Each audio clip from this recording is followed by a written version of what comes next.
ప్రభు నామమున అందరికీ శుభోదయం.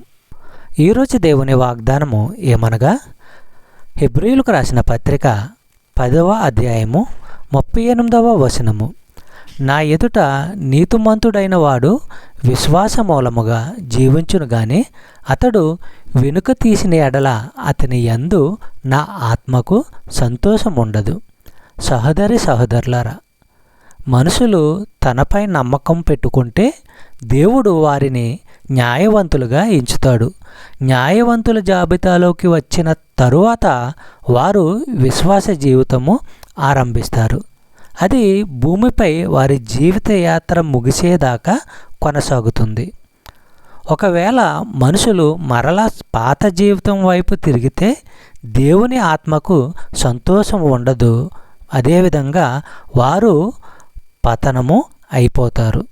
చెప్పబడిన వాగ్దానము దేవుడు దీవించి ఆశీర్వదించును గాక. ఆమేన్.